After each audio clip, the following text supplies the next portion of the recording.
everyone. Welcome back. Long time no see. And as you can see, yeah, it's Christmas. Christmas 2020. Wow, what a year that's been, eh? Oh. Well, we've got a Christmas story for you today. And this one is an unusual one. You might not have heard this one before because this one is a Russian folk story, a Christmas folk story. And it's all about a girl called Babushka. Babushka. And we're going to learn about what happens to her. It's a really, one of my favourite Christmas stories. Now, I'm just going to check and see that everything's all right around here. So I'll be back to you in a minute because the elves, it's Christmas time, the elves are here and they're changing things. So keep your eyes out and see what happens around there. I'll be back in a minute. See you in a minute. Well, I've been and had a check, and luckily there's nothing that's happened that the elves have been up to, so we're okay to continue. Now, as I said, this story is about Babushka, and Babushka gets to meet the three kings. Now, have you been doing your nativity plays this year? Yeah, you're still doing them. That's good. I always wanted to be a nativity play when I was at school, and I always wanted to be Joseph. But I was never chosen to be Joseph. But one year, 1967, long time ago, when the world was all black and white, I was chosen to be a king. One of the three kings. I was so excited to be one of the great kings. And I wanted to be number one king, because the number one king, as you recall, he gets to bring in gold. Yeah, wow. So I was all excited, and I went home and told my mum that I was going to be king number one. But I wasn't. In fact, I was not even king number two. I was king number three. King number three. Now, king number three, he carries not gold, not even frankincense, but something called myrrh. Yeah, myrrh. Myrrh. And my teacher said, "Oh, now, Stuart, you're very lucky to be chosen a king, but equally important that you're bringing some myrrh." Right, okay. Now, I didn't know what myrrh is, and I still don't know what myrrh is. My teacher said, "Now your job, we'll provide you the gown and the crown, but your job is to find some myrrh at home, right? See if you can bring it in and wrap it up, and that can be the present for the baby Jesus." I couldn't find myrrh anywhere in our shops. There was no myrrh to be had. So I did what I thought was right, and I bought a box of chocolates. And I wrapped up the box of chocolates, because that's always a nice gift to give, isn't it? Because I was always getting selection boxes full of chocolates. So I thought, right, well, I'll give a box of chocolates instead. This baby Jesus does not need myrrh, needs a box of chocolates. So I took in a box of chocolates and I showed my teacher. And my teacher was not very happy at all. In fact, I seem to remember him saying something to the effect of, "What a daft idea to give to a baby. Right? Fancy giving chocolates to a baby." And I thought, well, you say that, but Mary and Joseph have had a bad time. So maybe, they're sitting in a stable, all those stinky animals. Can't be very pleasant in there. So why not sit down after the baby Jesus has been born and celebrate by having a few chocolates together? So in the photograph you're going to see of me in 1967 at the St Cuthbert's Church procession, there I am, and what you think is it's not, it's a box of chocolates. There we go. And the other thing I found quite funny is the first king, I think, was called Melchior. I think the second king was called Balthazar, and I wanted to be called Stuart the King. But no, my teacher must have really known what was going to happen to me in the future, because you see, I get asthma. I have to have my inhaler, I take it everywhere with me because my teacher said, no, you're the third king. You get to carry, but you're called Gaspar. I thought, yeah, right on, mate. I'm Gaspar.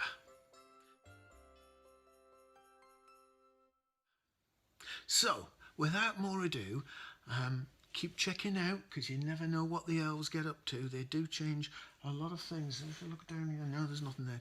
So, keep checking to see if anything changes, and we'll see you in a minute for Babushka, the Christmas story. Bye.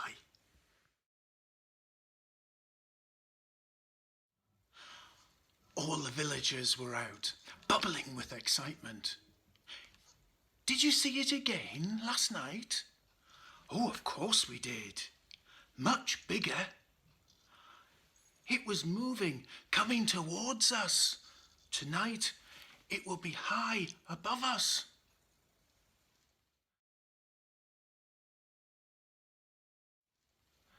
That night, excitement like a wind scurried through the lanes and valleys. There's been a message. An army is on the way. No, no, no, no, said others. Not an army, a procession. A procession? Yes, horses and camels and treasure. Now everyone was itching for news. No one could work. No one could stay indoors.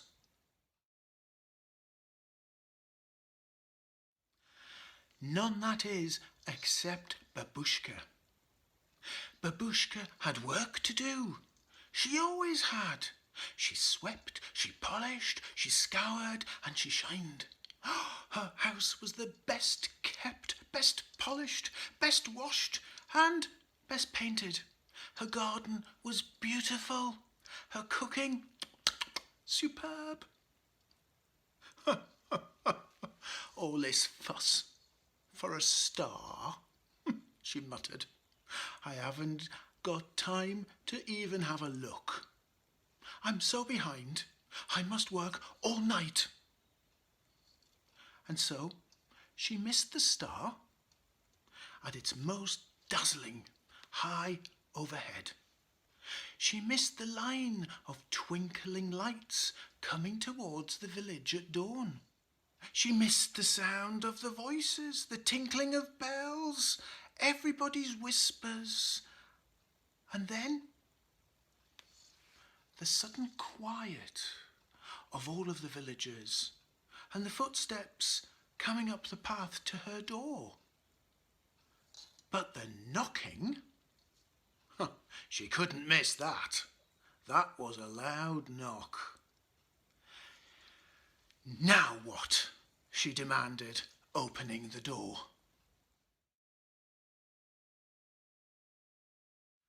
Babushka gasped in amazement. There were 3 kings at her door, and a servant.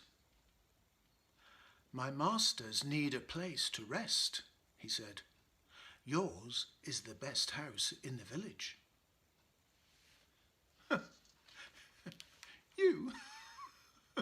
You want to stay in my house? You want to stay here? Yes, we would. It would only be until night falls and the star appears again. Babushka gulped. Can you do a gulp? Well, you'd better come in then.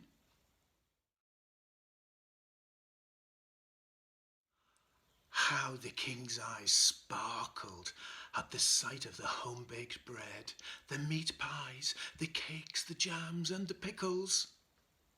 And as she dashed about serving them, Babushka asked question after question. Have you come a long way? Oh, yes, very far, said Gaspar. Remember, that was me.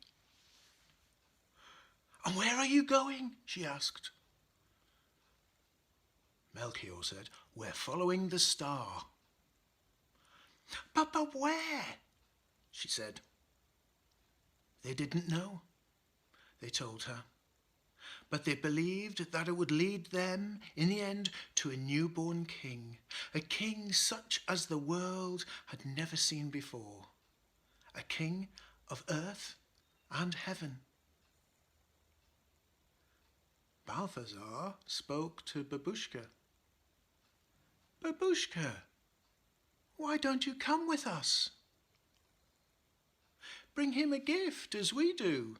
See, I bring gold and my colleagues bring spices and ointments. I think that mare. Oh, said Babushka. Oh, no. I'm not sure he would welcome me. And as for a gift, well...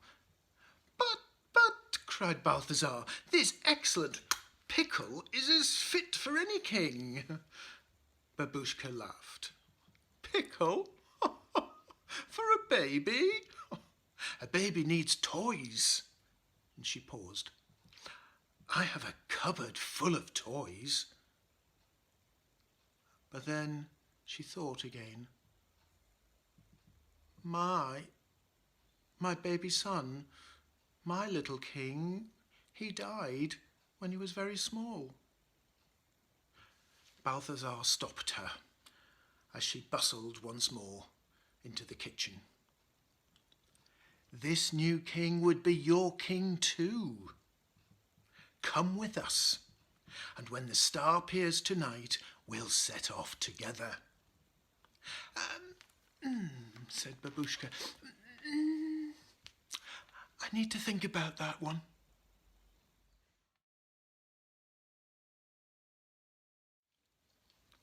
And as the king slept, Babushka cleaned and tidied as quietly as she could. What a lot of extra work there was to do. And with this new king, well, what a funny idea to go off with the kings to find him. Whew. Yet could she possibly do it? Leave home and go looking for him just like that? Babushka shook herself. No time for dreaming. All is washing up and putting away. Oh, so many dishes and all the extra cooking. Oh, anyway, how long was she going to be away? What would she wear? What about gifts? She sighed. Can you do a sigh? Oh, there's so much work to do. The house will have to be cleaned when they've gone. I just couldn't leave the house in the horrible state that it's in now.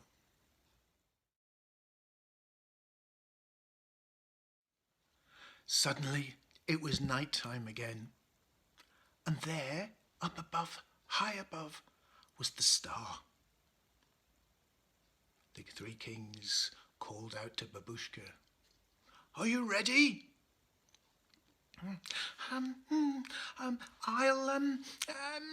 I'll come tomorrow, she said. I'll catch you up. I've got to tidy up here. I've got to find a gift as well. I've got to get ready. Got to find some clothes. I've got to find a gift. I'll tidy up. Lots of sweeping and lots of dishes to be washed. The kings waved sadly, and off they went. The star shone brightly up ahead, and Babushka ran back into the house, eager to get on with her work. Sweeping, dusting, beating all of the cushions and carpets, cleaning out the kitchen, cooking away into the night. At last she went to the small cupboard and opened the door and gazed sadly once again at all of those toys. But goodness me, how dusty they were. One thing was for certain. They weren't fit for a baby king. Oh, no. They would all need to be cleaned. And who better to clean toys than Babushka? Yes, better get started at once.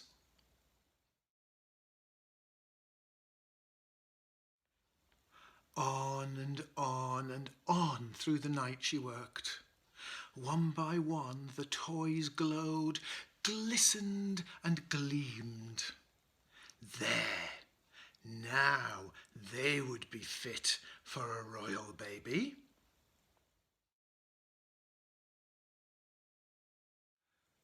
Babushka looked through the window. It was dawn. Clear on the air came the sound of the farm cockerel. She looked up.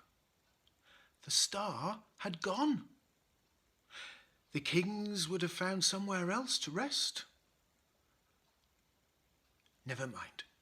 She would easily catch them up. At the moment, though, she felt so tired.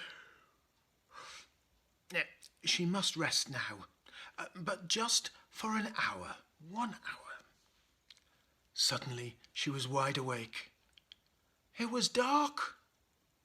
She had slept all day. She ran out into the street. No star. She rushed back into the house, pulled on her cloak and hurriedly packed the toys in a basket and stumbled down the path that the kings had taken.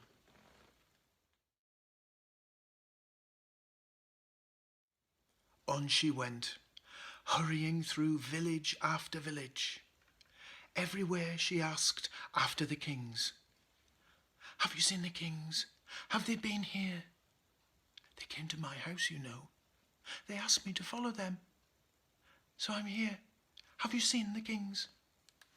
Oh, yes, they said. Yes. Oh, yes. Yes, we've seen them. Yes, they went that way. So off she went, following in their footsteps.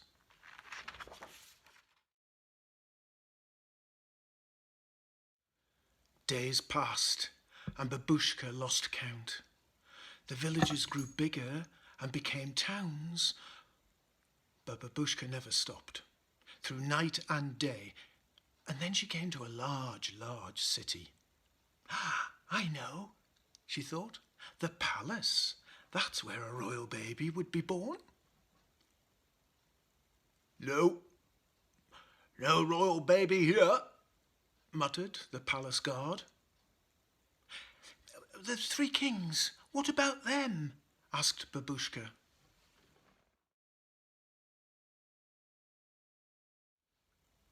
Oh yes, they came, yeah, but they didn't stay long, no, they were soon away on their journey again. But where did they go to? Asked Babushka.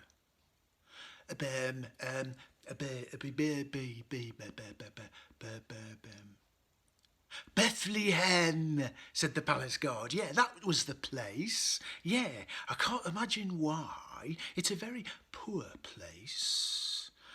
But that's where they went. She set off at once.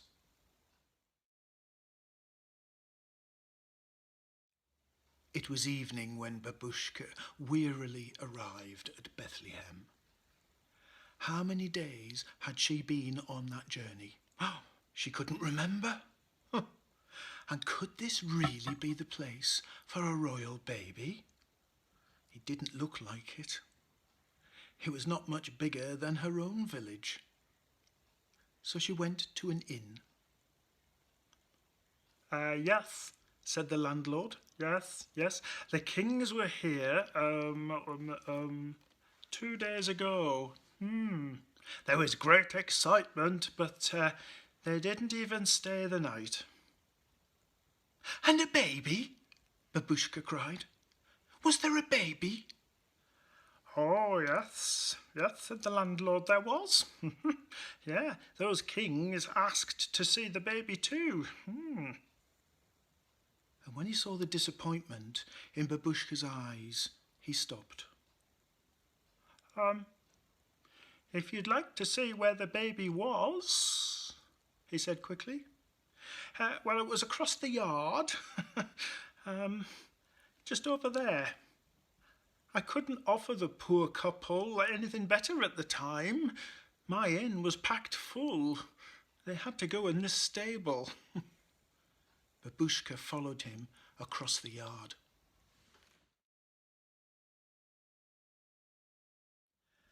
"Well, here's the stable," said the innkeeper, and then he left her. "Babushka." Someone was standing in the half-light of the doorway.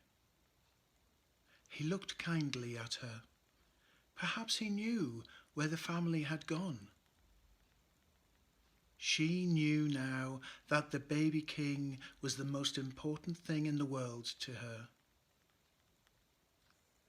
"They have gone to Egypt and safety," the mysterious person announced. "And the kings have returned to their kingdoms another way. But one of them told me about you. I'm sorry, but as you see, you're too late, Babushka. Shepherds came as soon as the angels told them. The kings came as soon as they saw the star. It was Jesus, the Christ child, they found, the world's saviour."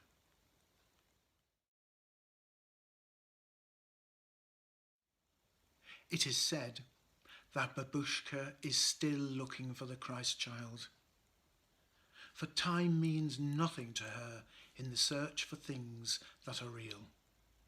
Year after year, she goes from house to house calling, "Is he here? Is the Christ child here?" Particularly at Christmas, when she sees a sleeping child and she hears of good deeds, she will lift out a toy from her basket and leave it, just in case. And then on Babushka goes with her journey, still searching, still calling. "Is he here? Have you seen the Christ child? Is the Christ child here? Please let him be here."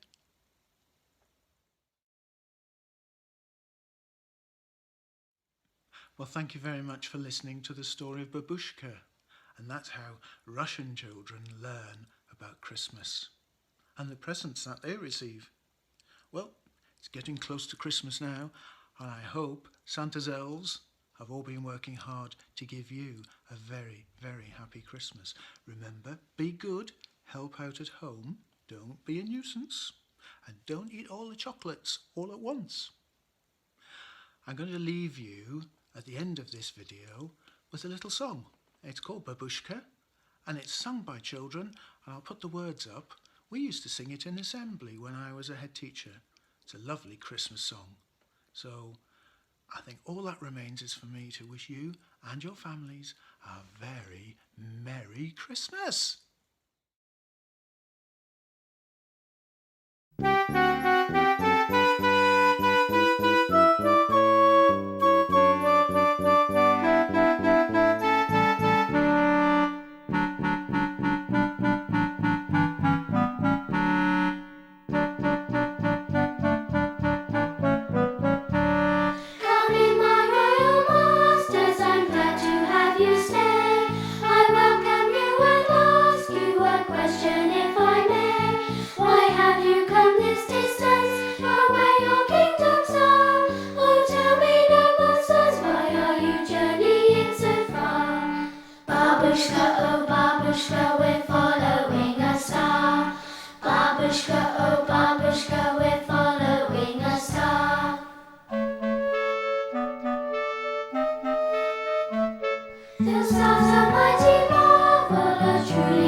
And yet he is a baby.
people, can you tell me the way the kings have gone? Some shepherds tell of angels, but now there is no sound. The stable it is empty and the baby Egypt bound. Babushka, oh Babushka, we know where he is found. Babushka, oh Babushka, we know where he is found. Through all the years I seek him, I feel him very near. Oh people, do you know him? Oh tell me, is he here? In all the world I travel, but late I made my start. Oh tell me if you find him, for I searched in every part. Babushka, oh Babushka, we find him in our heart. Babushka, oh Babushka, we find him in our